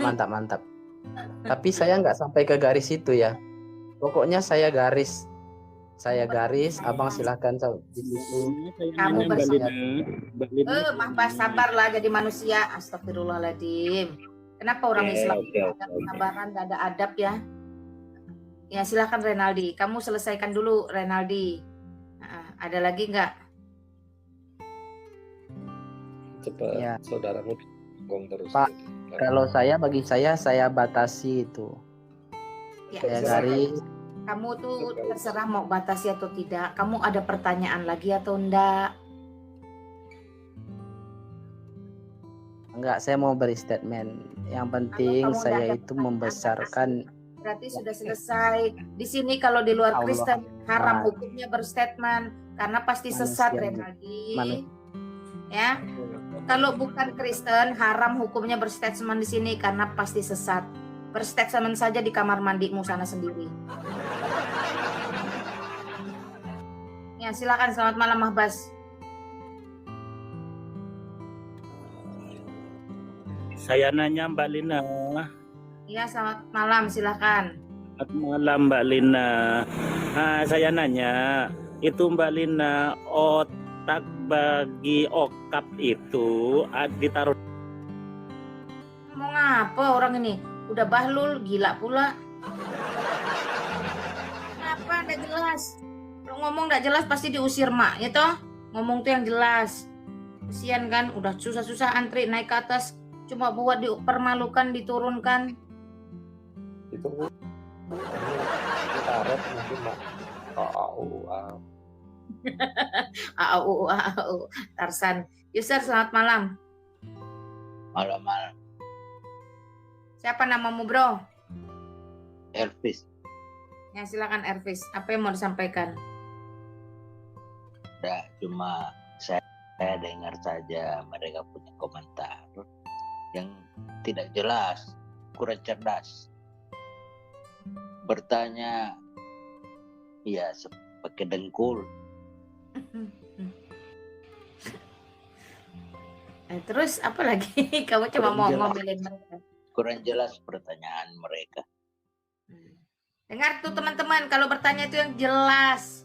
Nggak usah cerdas lah, tapi cukup jelas. Ini sudah nggak cerdas, nggak jelas pula. Macam pertanyaan ODG.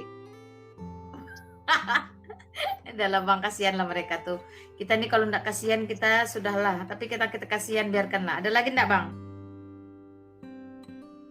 Ya, biarkanlah mereka merasa diri benar. Kita tidak usah koreksi mereka, cukup memberikan pencerahan. Mau dengar atau tidak terserah mereka. Setuju. Paling-paling saya hanya menggunakan apa yang ditulis dalam Amsal ya teman-teman ya. Jawablah orang bebal, dengan kebodohannya supaya dia tidak merasa dirinya itu bijaksana. Ya. Yang jelas keselamatan di tangan Yesus. Makanya ada lagunya kan? Ada dong, ini barusan saya nyanyiin. Iya. Ya, ada lagi Bang, biar kita terima yang lain. Ya, kita tunggu mereka siapa yang bertanya. Jadi Abang mau standby ini ceritanya. Kalau pertanyaan tidak jelas ya udah dibiarkan aja, lepas aja. Abang mau standby kah? Kalau mau standby silahkan di mute Bang. Biasa standby aja. Ya, di mute Bang. Ya, di mute. Saya menunggu ya. Iya, di mute. Yang licin bibir. Iya. Mute. Oke. Abang coba jawab kalau mau jawab. Selamat.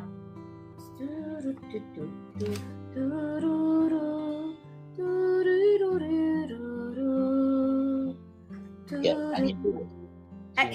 Ini lah, aku sudah bilang. Abang, siapa sih tadi namanya? Elvis, di mute, ngerti nggak di mute? Ada mikrofon dicoret, serat gitu. Diam dulu, diam. Ya, selamat malam, Bang Pane. Malam. Silakan bro, apa yang mau ditanya atau disampaikan? Oh, itu Yesus nikah nggak? Enggak.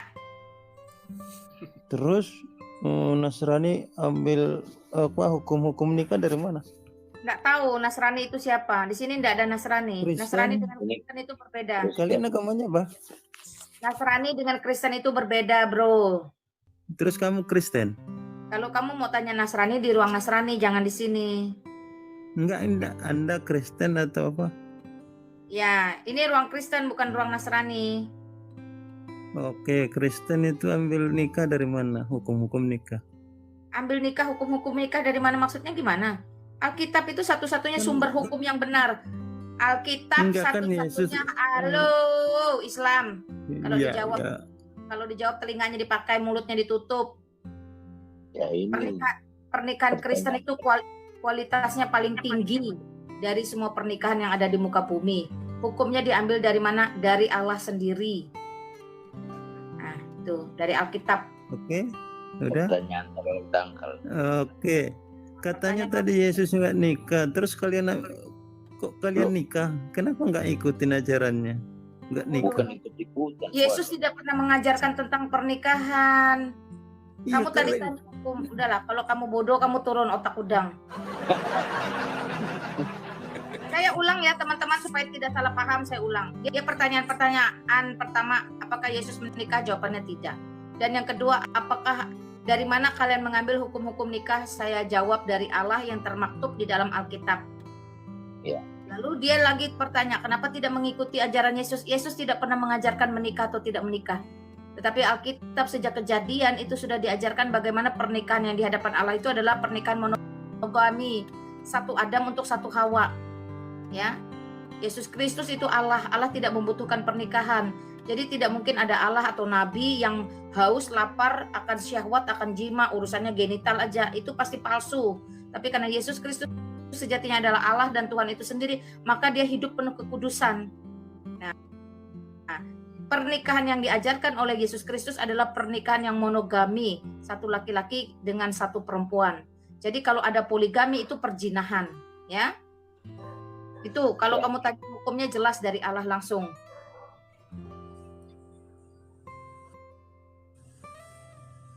Kalau nggak terlalu nafsu ya repot. Ya, silahkan. Kurang gila nafsu. Jadi kalau bertanya dijawab, dengarkan jawabannya, jangan ngomong sendiri. Kalau ngomong sendiri ya saya turunkan lah. Saya tidak suka orang-orang yang tidak sopan seperti itu ya. Ya silahkan, selamat malam Bang Medi. Selamat malam, shalom semua. Bang Lina izin gabung. Monggo silahkan. Ikuti. Kok saya mau jawaban dari Mbak Lina, kenapa sampai mereka kok mempermasalahkan Paulus ya? Sampai ada yang tanya sama saya, kamu ikut. 17, saya singkat aja jawabannya. Galatia pasal 17. Galatia pasal Coba kamu cek di Galatia itu bagaimana Paulus itu membawa pengajaran Kristus pertama kali ke tanah Arab. Jadi orang yang pertama kali mengajarkan Kristus bahkan membuat orang menjadi pengikut Kristus di tanah Arab itu adalah Rasul besar Paulus. Nah, jadi kalau boleh disederhanakan, mungkin si Muhammad ini kalah setting dengan Paulus. Iya. Iya, lanjut. Malam, host. Oke, selamat malam, Gun. Malam, host. Malam, teman-teman. Mbak host, Mbak Lina mau nanya nih, Mbak Lina. Boleh kan, Mbak? Boleh. Mbak mau nanya, iblis tahu kalau Yesus itu anak Allah? Tahu. Silakan teman-teman ayatnya sampaikan, Charlie. Oke, berarti iblis tahu ya. Mbak Lina tahu juga? Diam. Terus, apalagi Mbak Lina saya tahu mau juga? Kamu ini Ya. bertanya. Iblis Iya, saya tahu. Udah, Mbak Lina tahu juga kalau Yesus adalah Allah. Saya turunkan, woi. Lanjut. Saya mau memberikan dalilnya. Kamu jangan teriak-teriak di ruangan saya usir nanti. Saya tuan rumah. Setuju. Makanya jangan nyaut, diam aja. Charlie, kamu tahu ayatnya enggak? Kalau enggak tolong kamu bacakan nih. Yesus 8:29. Enggak, poinnya tahu berarti. Iblis tahu ya, Mbak ya? Apa sih kamu nih? Enggak, iblis tahu kalau Udah lah, Yesus turun. adalah Turun. Enggak penting. Kamu enggak sopan, orang mau baca ayat suci orang loh. Ayat suci. Ayat-ayat suci dari Alkitab. Jadi kalau mau dibacakan tuh harus sopan, tenang, teduh, tertib, hormat, santun. Kalau enggak, pergi dari ruangan saya. Saya mendidik, mendisiplinkan orang-orang seperti itu. Ya, silakan. Itu dicatat di... Ya, teman-teman sekalian, kita sudah bersama-sama mendengarkan diskusi yang sangat menarik dari Ibu Lina Wijaya bersama dengan teman-teman apologet yang lainnya. Pembahasan yang menarik, pembahasan yang sangat luar biasa. Berbagai macam tuduhan-tuduhan para polemikus muslim, kita dapat mendengarkan jawaban yang lengkap dari Ibu Lina Wijaya, termasuk soal persoalan antara pribadi Isa dan Yesus Kristus, di mana selama ini selalu disampaikan oleh para polemikus muslim bahwa seolah-olah Isa itu adalah pribadi yang sama dengan Yesus Kristus, padahal maksud saya adalah Isa yang ada di dalam data-data Al-Quran gitu ya, bukan Isa dalam hal nama gitu, bukan begitu, tapi Isa yang betul-betul dijelaskan di dalam kitab sucinya mereka gitu. Itu beda dengan Yesus Kristus yang dijelaskan di dalam Alkitab. Jadi itu perlu menjadi pegangan yang kuat untuk orang-orang Kristen ya, karena kalau kita berbicara soal kisahnya, kita berbicara soal kelahirannya, sejarahnya dan sebagainya, ya itu sudah jelas berbeda gitu. Tidak ada yang sama dari kedua tokoh tersebut, dan upaya-upaya untuk menyamakan saya juga tidak mengerti kenapa mereka tidak mau berdiri sendiri pada kitab suci mereka, pada kebenaran agama mereka. Kenapa mereka harus selalu mengkaitkan kebenaran agama mereka dengan kitab sucinya orang lain. Ini hal yang cukup membingungkan sih sebetulnya. Tetapi ya sudahlah, mungkin bahan mereka harus mereka cari gitu ya dengan menggunakan Alkitab. Mungkin saja lewat cara itu mereka merasa benar, mereka merasa puas dengan keyakinan mereka. Tapi yang pengen saya sampaikan di sini bahwa kita sebagai orang Kristen ya, kita tidak boleh percaya terhadap apa yang mereka sampaikan dengan data-data apapun yang mereka upayakan untuk mereka tunjukkan. Sudah sangat jelas bahwa hal tersebut tidak dapat dibenarkan gitu ya. Bukanlah data yang dapat dipercaya, bukanlah fakta-fakta yang dapat kita terima gitu sebagai orang-orang Kristen, karena apa yang mereka sampaikan itu betul-betul sesuatu yang bertentangan dengan kebenaran ya. Mau bagaimanapun ya, kita tetap harus berdiri pada kebenaran yang sejati. Orang Kristen yang tetap berpercaya kepada Yesus Kristus yang mati, bangkit dan naik ke surga. Sedangkan apa yang diyakini oleh mereka ya, contohnya Nabi Isa itu ya tidaklah mengalami apa yang dialami oleh Yesus Kristus. Sama sekali tidak ada data-data seperti itu di dalam kitab sucinya mereka. Lalu mengapa kalau tidak ada hal demikian kita berupaya untuk menyamakan kedua tokoh ini. Kan nggak logis, tidak benar gitu ya, tidak masuk di akal kita berusaha untuk menyamakan kedua tokoh tersebut. Ngapain gitu ya, kita capek-capek menjelaskan sejarah ini sejarah itu terhadap tokoh yang sama, tapi dari kitab suci yang berbeda, lalu kita berupaya untuk menyamakan. Ya bagi saya itu tidaklah dapat dibenarkan keyakinan yang modelnya seperti itu gitu ya. Kita membutuhkan pengertian atau keyakinan yang sungguh lahir dari data-data kitab suci kita masing-masing. Kita mengaku paling benar, kita mengaku paling sempurna, paling baik, ya tidaklah lahir kemudian daripada pengakuan terhadap kitab suci orang lain. Ya harus lahir dari kitab suci kita sendiri gitu ya. Tokoh-tokoh sekalipun mungkin sama, misalkan Abraham, Ibrahim gitu ya, Yusuf. Tokoh-tokoh ini teman-teman, kalau kita hanya sekedar menyebutkan namanya dalam berbagai bahasa ya mirip-mirip aja gitu. Tetapi kalau kita meneliti kisahnya, sejarahnya, ya berbeda sekali. Sampai mereka mengakhiri kehidupan mereka di tokoh tersebutlah tokoh-tokoh yang berbeda, yang tidak sama apapun bentuknya, jenisnya, apapun itulah, tidak dapat disamakan gitu. Nah, kalau ada upaya-upaya untuk menyamakan tokoh-tokoh tersebut, kita perlu mempertanyakan kualitas keyakinan mereka gitu. Apa sih gitu. Nah, itu yang perlu kita pikirkan, perlu kita pertimbangkan. Mungkin ada di antara kita yang sudah terlanjur terpengaruh, sudah terlanjur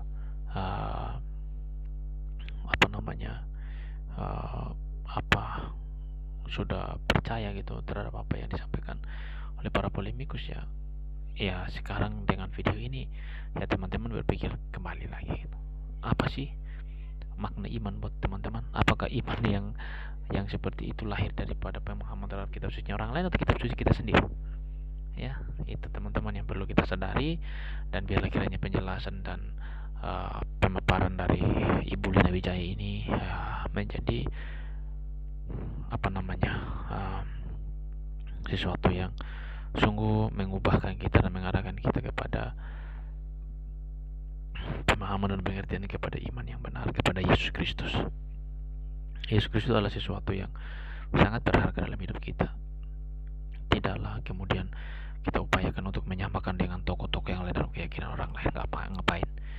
Yesus Kristus sudah cukup besar ya, tidak perlu ada dukungan dari manapun. Yesus Kristus jauh lebih besar daripada apapun di luar dirinya, di luar dia gitu. Dia sudah besar, dia tidak perlu dukungan dari manapun, dia tidak perlu apresiasi dari manapun. Yesus Kristus sudah jauh lebih besar, jauh lebih mulia dari apapun itu. Oke teman-teman, mungkin itu saja yang bisa saya sampaikan. Bila kiranya penjelasan ini, video ini dapat menjadi berkat bagi kita ya. Mari kita terus dukung perkembangan channel ini lewat subscribe, like, komen, dan share. Biar akhirnya video-video yang di-upload dari channel ini boleh menjangkau banyak orang di luar sana, dan lebih banyak lagi orang di luar sana yang kemudian boleh mendengarkan fakta dan kebenaran ini. Ya, sekali lagi mungkin ada orang yang sudah terlanjur percaya bahwa Yesus dan Isa itu adalah tokoh yang sama. Woi, dengar dulu penjelasan video ini. Jangan cepat-cepat menyimpulkan, jangan cepat-cepat memutuskan apapun. Kita perlu belajar, kita perlu meneliti, kita perlu data, kita perlu fakta-fakta yang betul-betul dapat dipertanggungjawabkan. Jangan kemudian hanya secuil langsung kita percaya ya, seperti yang disampaikan oleh Don Ditan Kainama dan kolega-koleganya. Kita perlu data-data yang valid, kita perlu fakta-fakta. Maka dalam penjelasan ini sudah cukup mewakili apa yang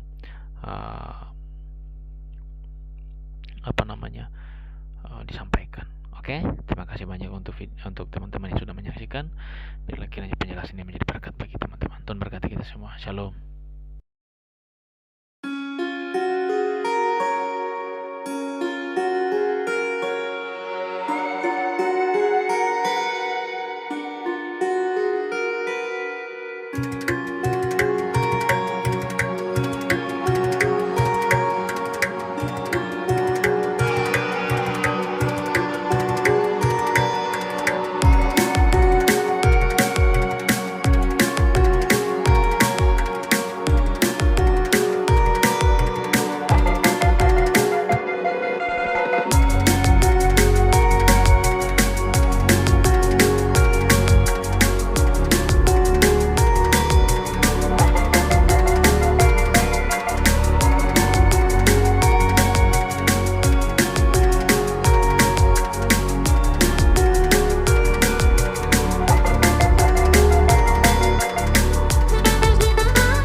Tuhan.